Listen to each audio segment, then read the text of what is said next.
Honored ladies and gentlemen, Europe should take the bull by the horns. Continued and intensified European cooperation, perhaps in new forms and maybe with somewhat less emphasis on Brussels, is key to welfare for European citizens in the future. And higher education and research are, even more than in the past, the major engines of increased sustainable welfare. It was in the recent past that Europe let itself be taken for a ride. Europe seemed to revert back to the Greek legend in which the maiden Europe was abducted by, you might say, the financial and economic crisis, impersonated by Zeus, who had disguised himself as a bull. And maiden Angela Europe and her choir of European leaders seemed unable to take the bull by the horns, to deliver the promise of Europe for the citizen. And that is the promise of sustainable growth through more innovation in a more dynamic labor market with more mobility, but also with less income inequality. And here European universities, as the rector indicated, hold the key to delivering that new European promise. They are enrolling more students than ever. They are also teaching their students better than ever before and are more productive in research. But that is not enough. European universities could contribute so much more to sustainable economic growth if they simply were better empowered. And that means in terms of structure and in terms of finance. Also if they were maybe exposed to more European competition. And it is a tremendous honor for me to stand here and to deliver these notions on reinventing the university and in the same time reinventing Europe on the occasion of the 150th anniversary of the Technical University of Milan, because I recognize this university as one which has constantly reinvented itself, as Rector Azone also mentioned, and has been a major contributor to social and economic progress in the region, but throughout Europe.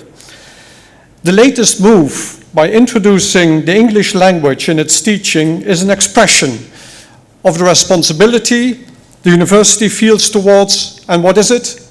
The needs of the students in their future lives. And that is always and should always be the driving force for a university, the needs of the students for their future lives.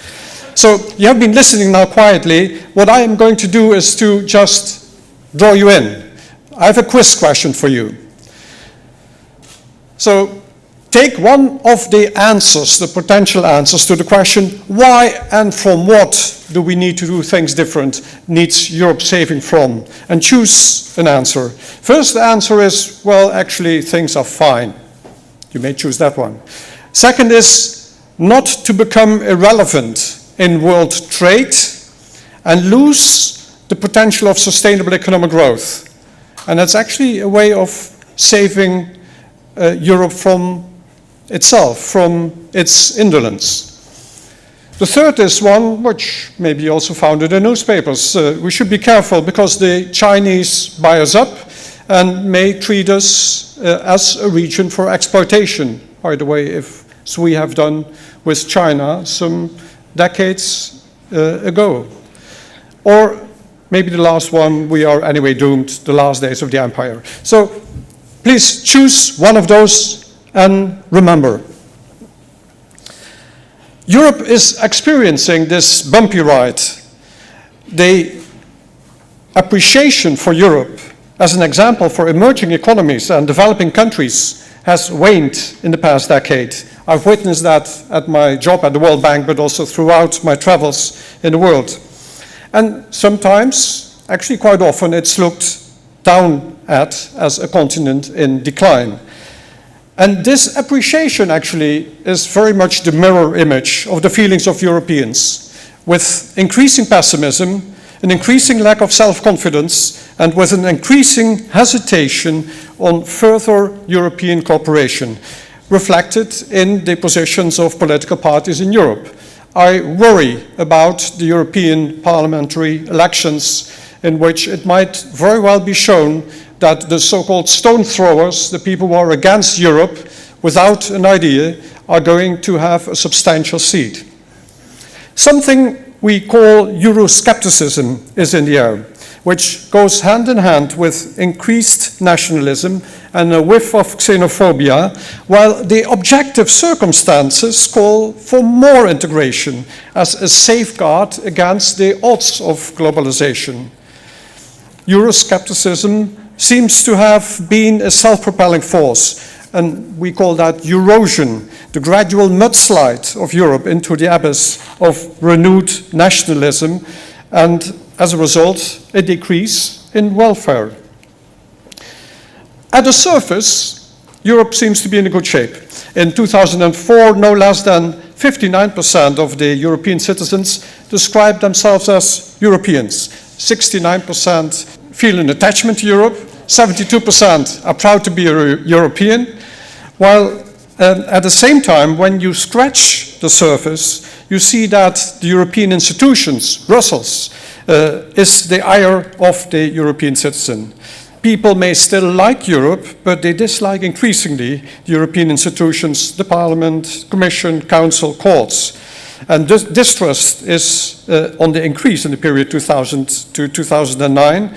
In 2009, some 39% of the population tended to trust the European institutions, down from 43% in 2000, while the distrusters formed almost the same size, 32% up from 24% in 2000.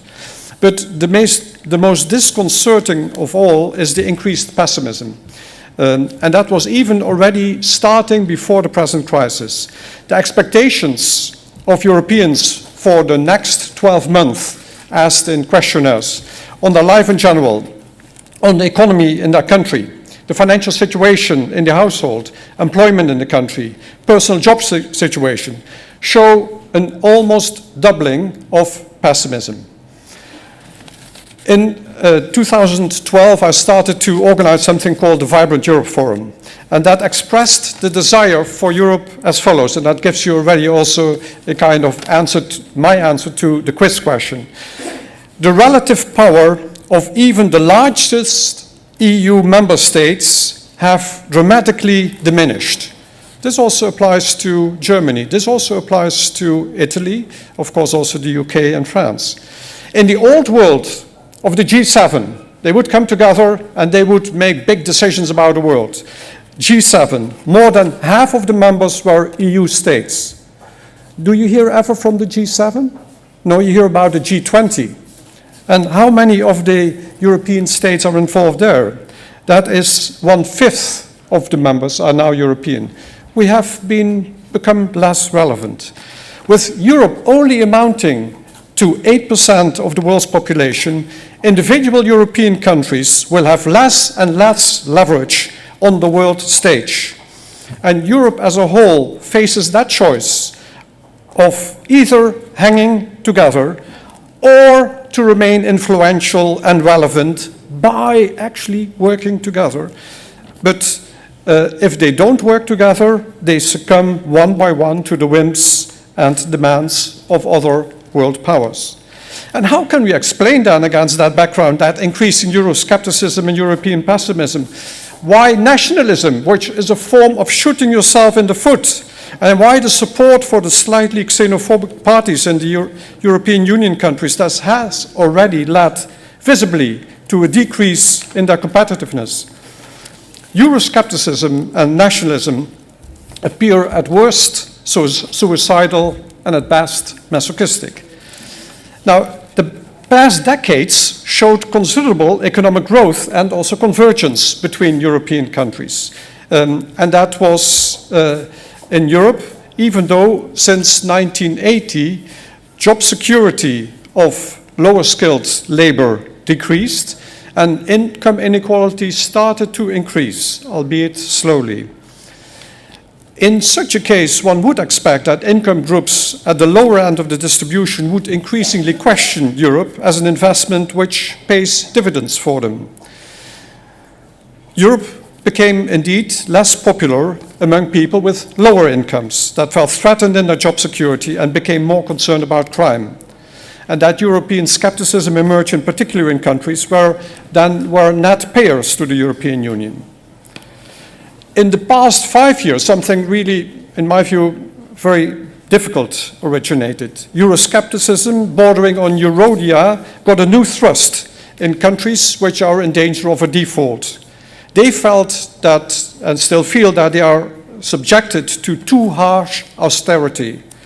Measures were of Europe to qualify for the umbrella relief fund, while at the same time some of the citizens of the countries which finance the relief fund felt wronged for having to pay for the spendthrift of other countries, with a new divide between, well, sometimes it's called the core and the periphery, other times it's called the north and the south. And I think it is something we have to face and where we have to find solutions for.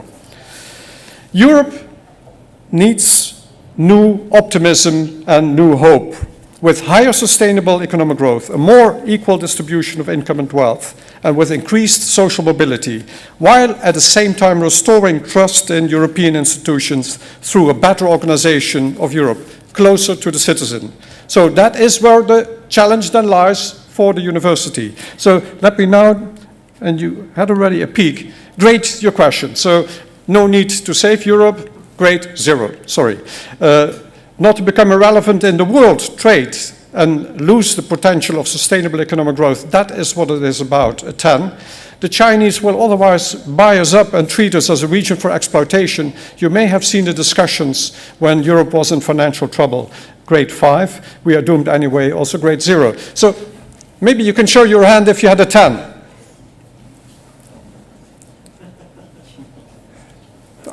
That must be modesty. I mean, almost everyone must have had a 10. Yes, yes, great, great, marvelous.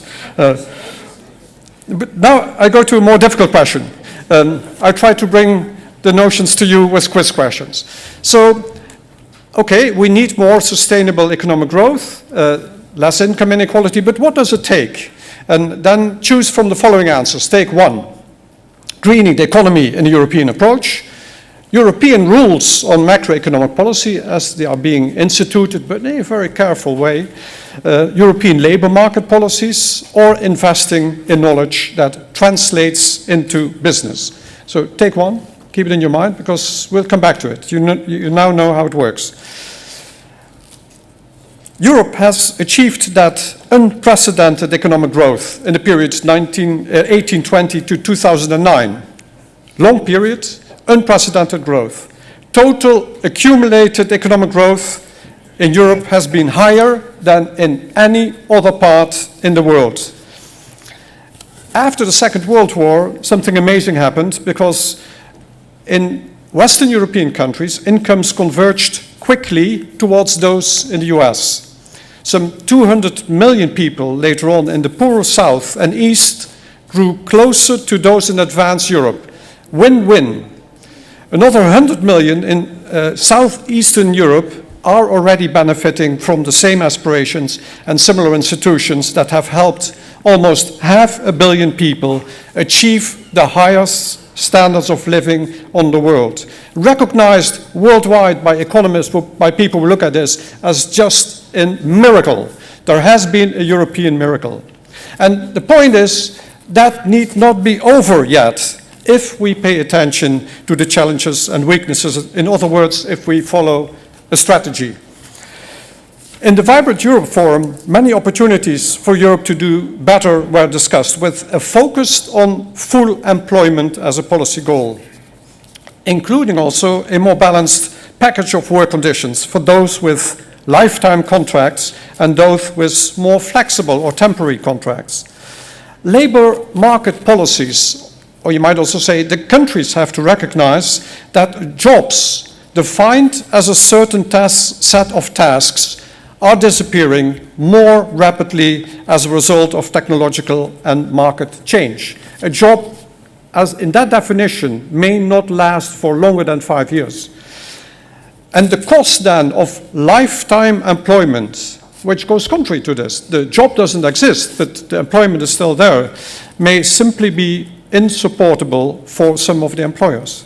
And so increasing labor mobility in the EU by breaking down also barriers within labor contracts, but also barriers between countries in pension regulations, other social security arrangements are extremely important. But that's on the labor market. But the biggest opportunities of all is that the university saves Europe by inducing higher levels of innovation through the improvement, you might say, of the quality of the hands and minds, by stimulating entrepreneurship and the strengthening of public research in an environment in which the pervasive bureaucratic impediments for entrepreneurship are simply and quickly also swept away. So, in terms of the answer to your question, here is not that much difference. Maybe greening is very important for our children and grandchildren and for ourselves. European rules on macro policy, very important. We have not gone the whole way. European labour market policies, indeed, also extremely important, but particularly investing in knowledge that translates into business. Who has the 8? Okay, all hands rise. Great. I'm really here at home territory. Now, building it up, Europe, where it should go, then also from there, the role of universities. What is it that makes those universities so special? And of course, it's the research, but also the graduates, of course. Well, first the graduates and then the research. Why are the graduates important for the labor market? Well, first is they dress well and know the latest jokes. This was always the use of Shell Oil Company for graduates. They have become central in the production process because they are aware of the complexities of society in terms of marketing, finance, technology, communication. They have learned to be persistent, otherwise they would never have completed a study. They can deal with international clients and suppliers. So, do you have your answer in your mind? Yes? Okay, then I can go on. Universities as drivers of economic growth. The period of the fast expansion of the number of graduates in the European Union, and I witnessed this as a minister, was accompanied by increased scarcity of graduates. As a minister, I was attacked actually in the press by some professors who said, there are too many graduates. This is overemployment or overproduction of employees, of graduates. There will be underemployment and unemployment. The opposite happened. Not only everyone found a job, but also they found jobs which were better paid than they were in the past. Incomes of graduates have been increasing, as actually more or less the only group of trained people who have been improving. And that was graduates as an engine of economic growth. And so actually we should talk about the quality of the graduates. And we might say that here the university requires an upgrade in order to reach that higher level of economic growth. Welcome, sir. You're just at the right moment.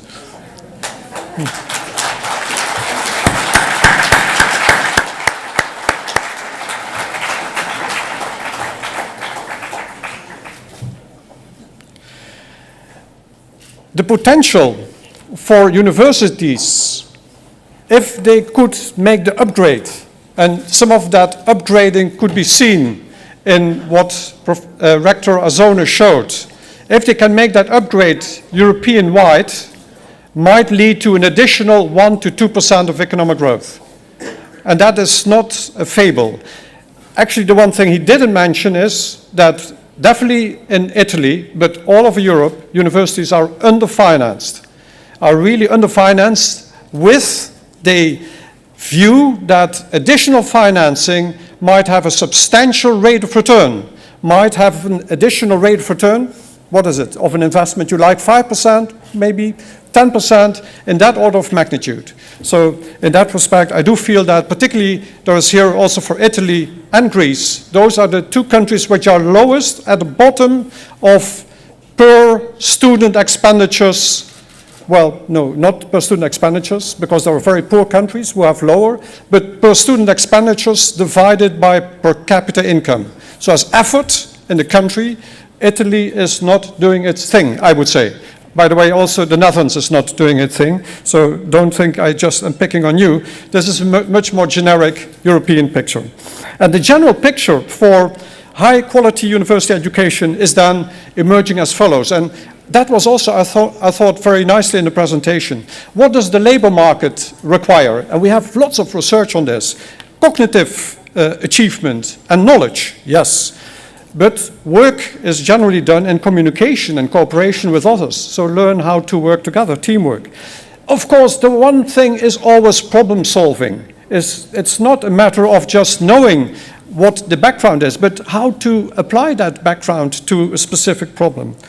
And then, of course, a substantial part of the graduates, we find 80% of the graduates say that they work in an international environment, in the sense that they have contact with suppliers and clients also in other countries. So that is very important, but of course the last one is, or the one but last one is lifelong learning. You have to learn indeed how to continue to learn, and integrity as an important part of the qualities of the graduate. So that is what the university is in for. Those are the kinds of specifications to deliver.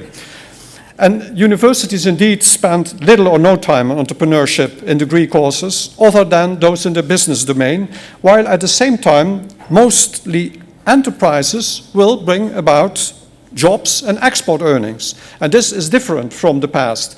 In the past, some 50% of our graduates past 10, 20 years went into the public sector or semi-public sector. That's going to change. That will be in the private sector. And there, the graduates have to be maybe entrepreneurs or intrapreneurs within a certain firm. What has been most perplexing in Europe is its generally poor performance in the most technology-intensive sectors. Internet, biotechnology, computer software, healthcare equipment, and semiconductors.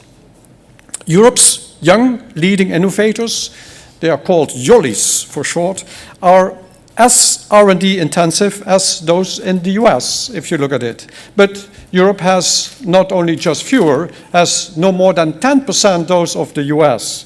And universities and university research should provide a better base for more enterprises and jobs in these high-tech areas. A European growth strategy based on knowledge implies an even better position of graduates on the labor market, and that means also concomitant higher wages earned by graduates. So you should be very much privileged with the strategy of your university, because that's going to lead to a better position for you. But at the same time, people with fewer skills will become less secure on the job market and will be also less paid relative to graduates. And so the scenario of more innovation is also one of a threatening higher degree of income inequality. And that is not our European way to do things. And so it's important also then to take measures to reduce income inequality. So on the grading, are you ready? 0, 10, 5, 5. Tens? That's not yet overwhelming, but it must be modesty on your part.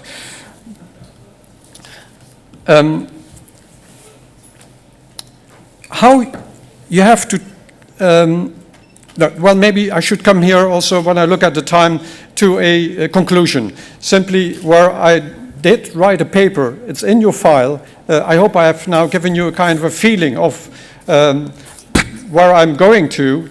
It does raise a number of questions. Please send me an email if you have further ideas or notions or questions on this. But I'm coming now to a conclusion. So what I particularly depict is major challenges, major possibilities, challenges. Challenges in finance, funding. That is always the easy part of a rector to say, but it is also a true one.